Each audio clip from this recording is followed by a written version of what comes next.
Hello friends, welcome back to your channel study with Rahul भैया। आज की क्लास में हम सीखेंगे किसी भी नंबर की पावर 0 1 क्यों होती है। Let's start. रैंडमली हम कोई भी नंबर ले लेते हैं। जैसे हमने लिया 5 की पावर हमने 0 लिया। जनरली हमें स्कूल में बता दिया जाता है कि किसी भी नंबर की पावर 0 1 होती है, पर एक्चुअली में ये बच्चों को नहीं बताया जाता है कि 1 होती क्यों है। इसके लिए हमें प्रीवियस घातांक और करनी, इसकी प्रीवियस नॉलेज की आवश्यकता होती है। थोड़ा मैं उसके बारे में बताते हैं, फिर उसके बाद आगे हम बताएंगे घातांक और करनी में।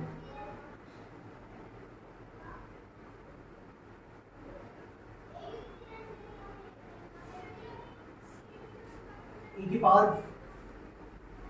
m, इसमें ये हमारा होता है घातांक या घात, और इसको बोलते हैं हम बेस, आधार।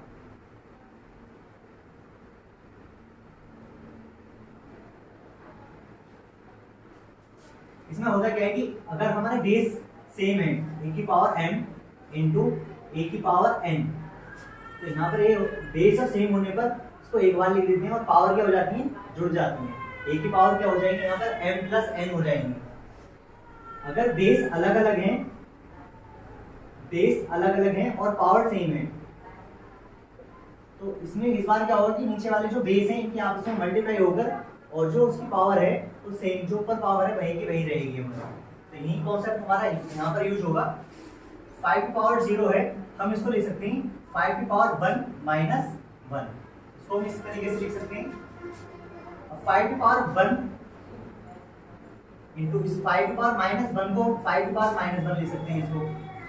इसके आगे हम 5 की पावर 1 तो है ही, यहाँ पर जो 5 की पावर माइनस 1 है, तो ये फ्रैक्शन का रूल होता है कि जब भी हम किसी पावर को नीचे से ऊपर की तरफ ले जाएंगे तो उसकी पावर में साइन भी चेंज हो जाता है। जैसे 5 की पावर माइनस 1 है, अगर ये अब न्यूमरेटर में अंश में है, अगर हम इसे नीचे लेकर आएंगे तो यहाँ पर एक प्लस की हो जाएगी।